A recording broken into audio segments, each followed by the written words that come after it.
President? The senator from Vermont. Are we in a quorum call here? We are not. Okay. Mr. President, we are living in an extremely dangerous time. And future generations will look back at this moment, what we do right now, and remember whether we had the courage to defend our democracy against the growing threats of oligarchy and authoritarianism. They will remember whether we stood with President Abraham Lincoln at Gettysburg, who in 1863, looking out over a battlefield where thousands of people had died, thousands of soldiers died in the fight against slavery, and he stated that, quote, "This nation under God shall have a new birth of freedom, and that a government of the people, by the people, for the people, shall not perish from the earth."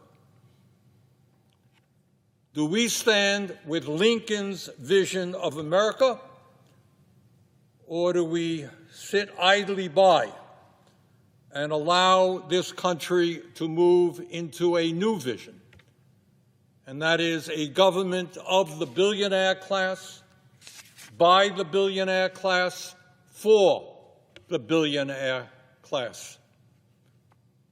But it is not just oligarchy that we should be concerned about, not just the reality that today 3 people own more wealth than the bottom half of American society, 170 million. 3 people, more wealth than the bottom 170 million Americans. It is not just that the gap between the very, very rich and everyone else is growing wider, and it is not just that we have more income and wealth inequality today than we have ever had. On top of all of that, the reality is that today we are moving rapidly under President Trump toward authoritarianism, more and more power resting in fewer and fewer hands. Mr. President, as we speak right now, Elon Musk, the wealthiest man on the planet, is attempting to dismantle major agencies of the federal government which are designed to protect the needs of working families and the disadvantaged. These agencies were created by the U.S. Congress, and it is Congress's responsibility to maintain them, to reform them, or to end them. It is not Mr. Musk's responsibility. What Mr. Musk is doing is patently illegal and unconstitutional and must be ended. Mr. President, 2 weeks ago, President Trump attempted to suspend all federal grants and loans, an outrageous and clearly unconstitutional act. And as I hope every 6th grader, every kid in the 6th grade in this country knows, under the Constitution and our form of government, the President can recommend legislation, he can support legislation, he can veto legislation, but he does not have the power to unilaterally terminate funding passed by the Congress. It is Congress, the House and the Senate, who control the purse strings. But in this move toward authoritarianism, it is not just the Congress that is being attacked. It is our judiciary. This weekend, the Vice President of the United States, a graduate of Yale Law School, who clerked for a Supreme Court justice, said that, and I quote, "Judges aren't allowed to control the executive's legitimate power," end quote. Really? I thought that one of the major functions of the federal courts is to interpret our Constitution and, when appropriate, serve as a check on the unconstitutional power of the executive. That's not just what I believe. That is what I suspect every legal scholar and lawyer in America understands to be the case.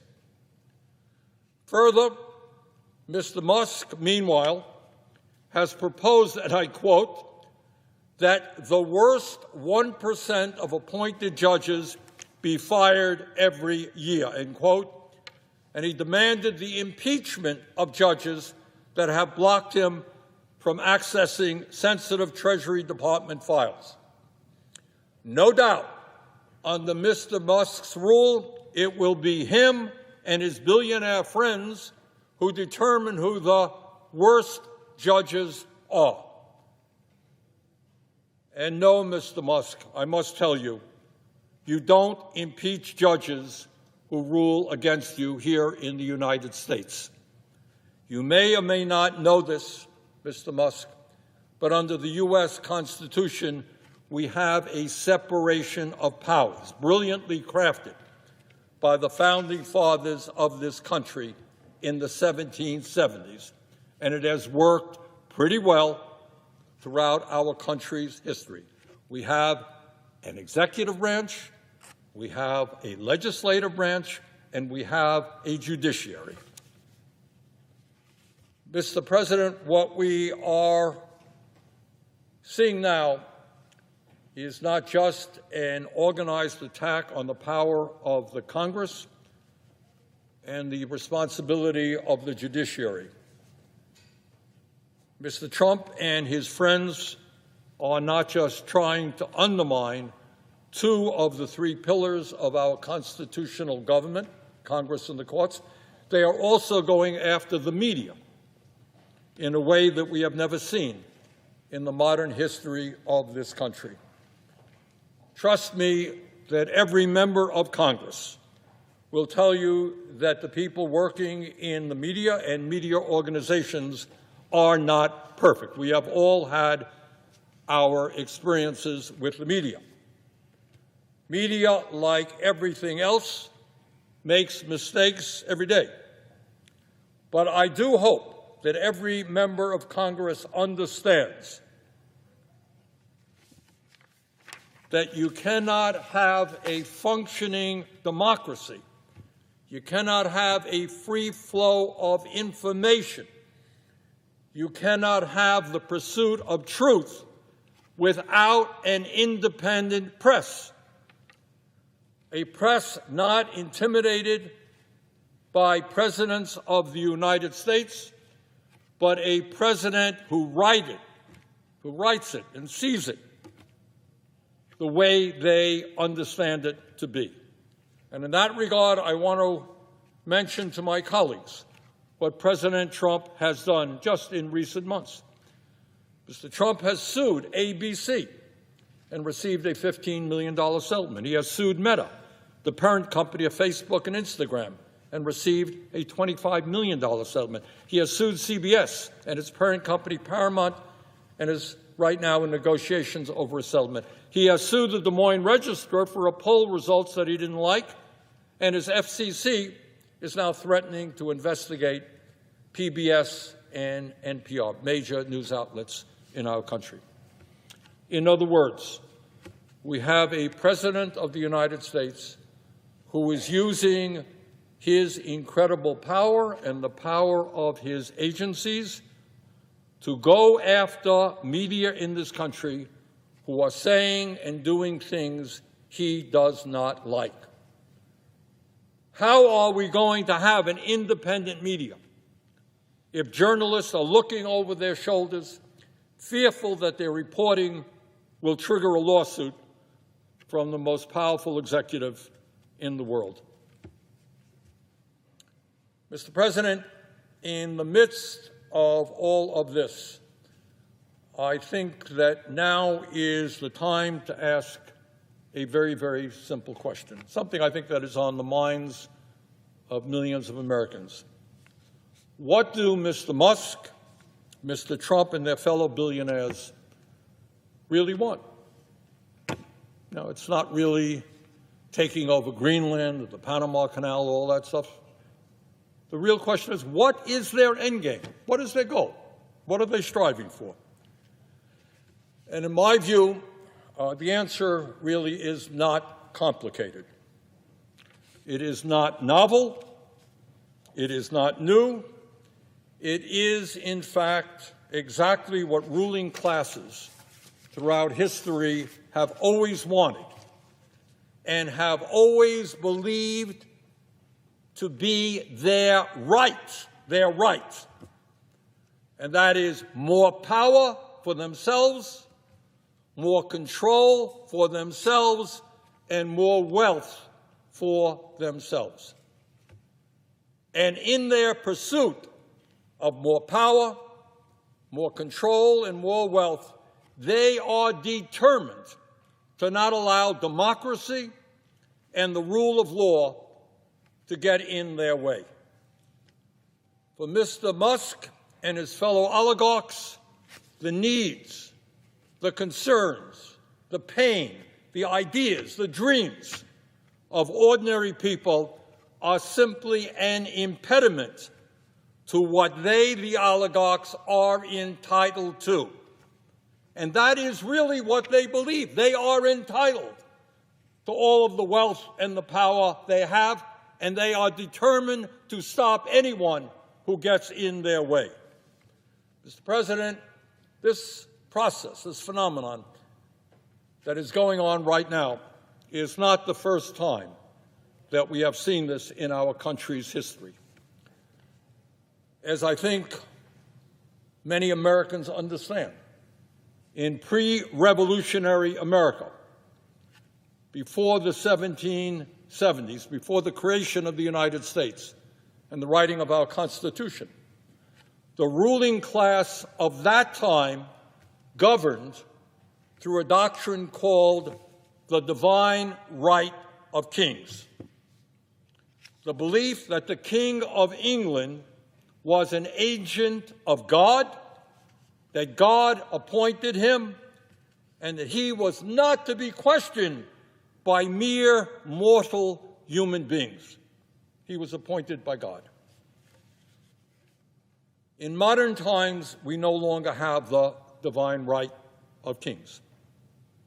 What we now have is an ideology being pushed by the oligarchs, which says that as a very, very wealthy group of people, often self-made, often the masters of revolutionary new technology, and as high IQ individuals, it is their absolute right to rule.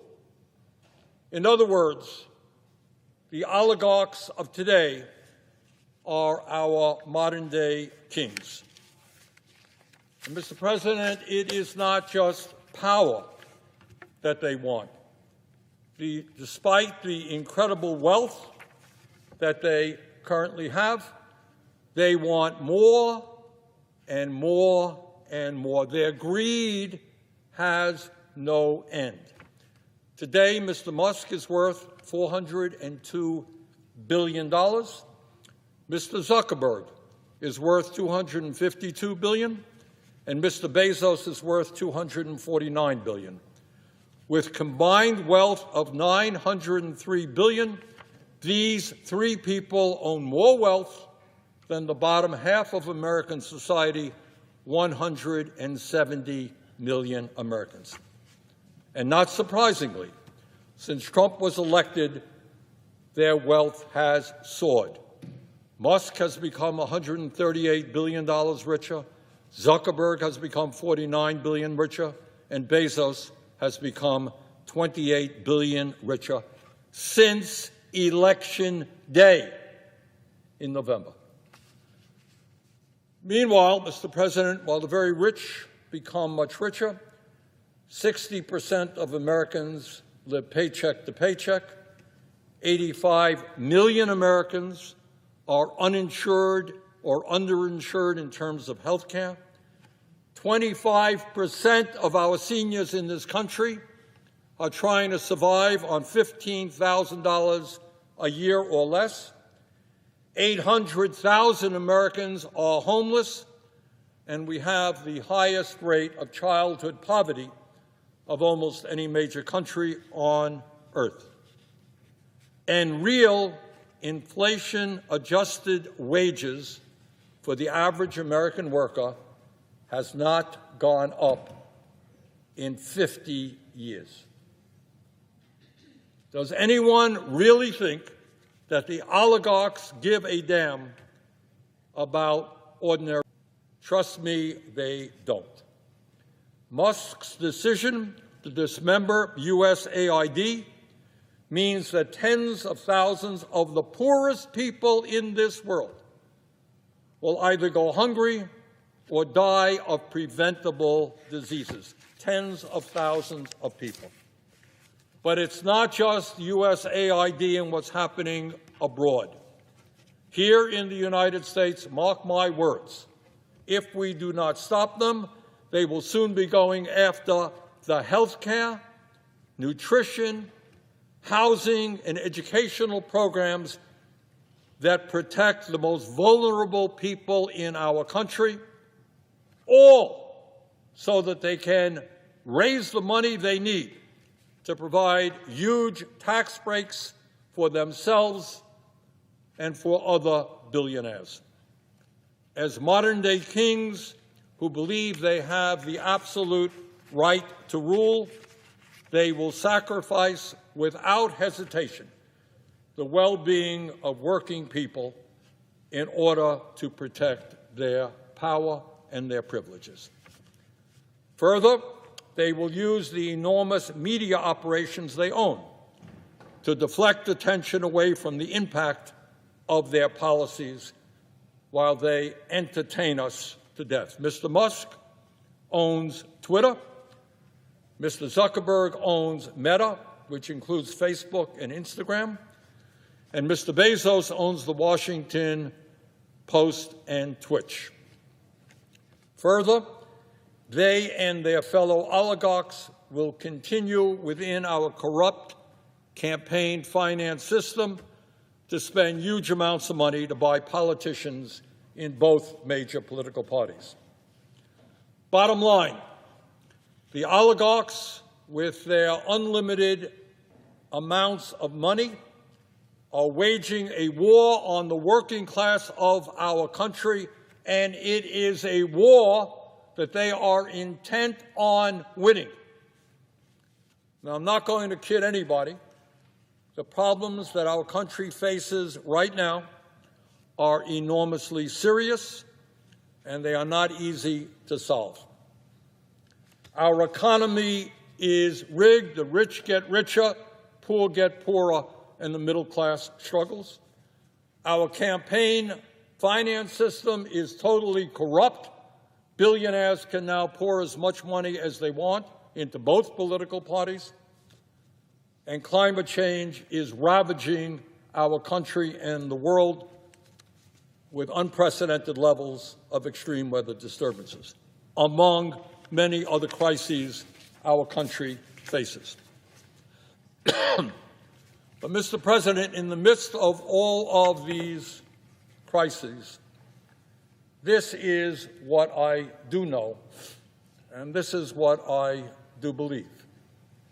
And that is that the worst fear of the ruling class of our country is that the American people, whether they are black or white or Latino, whether they are urban or rural, whether they are young or old, gay or straight, whatever. The fear of the ruling class is that the American people come together to demand a government that represents all of us, not just the people on top. The oligarchs' nightmare is that we will not allow ourselves to be divided up by race, religion, sexual orientation, or country of origin, and will come together and have the courage to take them on. Will this struggle be easy? No, it will not. And one of the reasons that it will not be easy is that the ruling class of this country will constantly remind us that they have the power. They control the government. They own the media. But our job right now in these difficult times is to go back and remember the great struggles and sacrifices that millions of Americans have waged over the centuries in difficult times to create a more democratic, just, and humane society. Think about all of the sacrifices and the struggles that Americans went through to create a more democratic, just, and humane society. And think about trying to put yourself to where they were in those times of crisis. Think about what was being said at those times. Think about the 1770s, overthrowing the King of England, the most powerful person on earth, the British Empire, to create a new nation and have self-rule here in the colonies? Impossible. So many people thought it could not be done. Establishing universal suffrage, the right of all people, whether they were wealthy or not, to vote. Imagine that, what a radical idea, extending the right to vote to poor people. Impossible, couldn't be done, but it was done. Ending slavery and segregation, taking on all of the power of the slaveholders. Impossible, but it was done. Granting workers the right to form unions and ending child labor, taking on the power of big business. Impossible, but it was done. Giving women control over their own bodies, taking on sexism, taking on the powers that be. Couldn't be done, impossible, but it was done. Passing legislation to establish Social Security, Medicare, Medicaid, a minimum wage, clean air and water standards. Impossible, it couldn't be done, but it was done. In other words, Mr. President, I think back to what Nelson Mandela told us.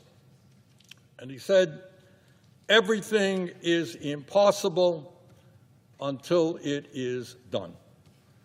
So in these difficult days, when we find ourselves arrayed against the wealthiest people in the world, the most powerful people in the world, people who want to expand the power of the oligarchy, people who want to move us toward authoritarianism, I know that people get discouraged, that we can't take them on, that we cannot create a government that works for all and not just the few, that we cannot do what every other major country on earth does, guarantee health care to all people as a human right, that we cannot raise the minimum wage to a living wage so that tens of millions of people do not earn starvation wages, that we cannot make sure that all of our kids get the quality education that they deserve, that we can't expand Social Security to lower the poverty rate among seniors. Now, I know that in this moment people say, well, that's an impossible dream, can't be done. But I think if you look back on American history, you will find that in very difficult and dark days, when people came together, they did the impossible. So this ain't going to be easy. We're taking on enormously powerful people who really do not believe in democracy or the rule of law. But if we stand together, we're going to win this fight. And not only will we save American democracy, we're going to create the kind of nation that I think most of us know we should become. With that, Mr. President, I yield the floor. Thank you.